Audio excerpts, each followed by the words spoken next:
अस्सलाम वालेकुम। आज मैं बात करूंगा बरतानिया की कॉन्स्टिट्यूशन का एक अहम हिस्सा और अहम जुज़ मैग्ना कार्टा के बारे में। पहले हम इसकी हिस्ट्री जान लेते हैं कि ये इसको बनाने की क्यों ज़रूरत पेश आई। पहले तो हम ये जान लेते हैं उस वक्त किंग जो है जो किंग जॉन था बरतानिया का, उसके और फ्यूडल लॉर्ड्स के माबैन इख्तलाफात हुए। यहाँ मैं बताता हूँ जो फ्यूडल लॉर्ड्स उस दौर में एक कम्युनिटी थी जो इंसानी हकूक़ के लिए सरगर्म रहती थी। वो चाहती थी कि इंसान को हर वो हकूक़ मिले, हर वो जायज़ हकूक़ मिले जिसको उसकी ज़रूरत है।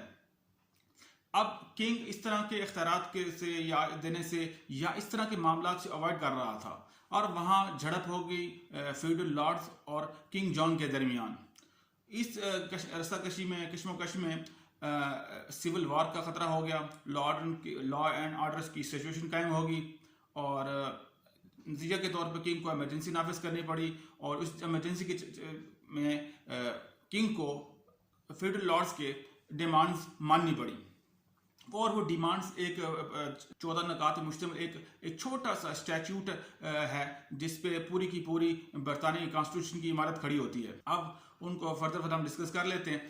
अब उसका जो पहला पॉइंट्स है वो उसमें ये कहा गया कि कोई भी, क्योंकि उस वक्त जो मुजरमों का जो सिलसिला था वो किंग ऑल इज ऑल था कि वो चाहे तो मुजरम को माफ़ कर दे चाहे वो छोड़ दे। उसकी पहली शिक उस माहदे की ये रखी गई कि किसी भी मुजरिम को बगैर कानून के, बगैर किसी सबूतों गवाहों के उसको सज़ा नहीं दी जाएगी और किंग की मर्जी नहीं चलेगी। जिसका दिल कहा उसको फांसी भी चढ़ा दिया, जिसका दिल कहा उसको छोड़ दिया, नहीं, ऐसा नहीं होगा।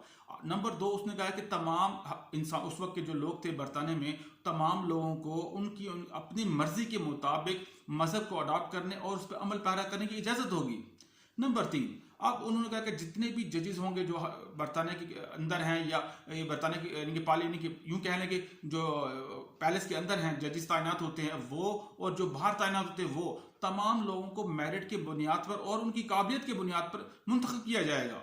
अब एक और पॉइंट देख लेते हैं। अब जितने जजेस होंगे वो काबिल होने चाहिए और ना किसी का सिफारिश का कोई अमल दखल इसमें किसी किस्म की नहीं देखा जाएगा।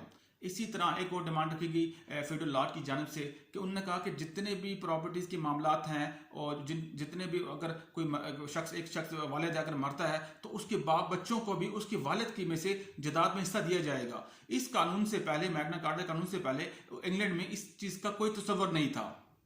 अब एक और चीज़ जो उनके जो भी किंग टैक्सेस जो आवाम पे लागू करता है वो पार्लियामेंट की मौजूदगी या फ्यूडल लॉर्ड्स की रजामंदी के बगैर वो आवाम पे नाफिज अमल नहीं हो सकते।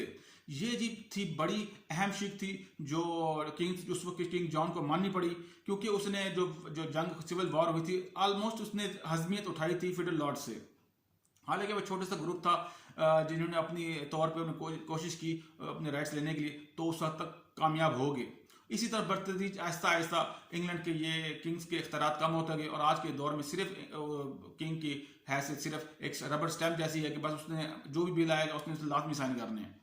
आज का जो इंग्लैंड है वो उसकी जो कॉन्स्टिट्यूशन की इमारत है वो मैग्ना कार्टा से चलती हुई है। इसके अलावा बिल दूसरे भी इनके छोटे छोटे स्टैट्यूट हैं, बिल्स ऑफ राइट्स है, डिक्लेरेशन है, कन्वेंशन है, इनके बहुत सी छोटी छोटी कानून को मिलाकर इंग्लैंड का एक कानून तैयार किया जाता है। लेकिन यह है कि इंग्लैंड का कानून अनरिटन है, इनके मुकम्मल किसी एक शेप में नहीं है, टुकड़ों में तकसीम है। तो ये थी आज की वीडियो, उम्मीद करता हूँ आपको पसंद आएगी। खुदा हाफिज़।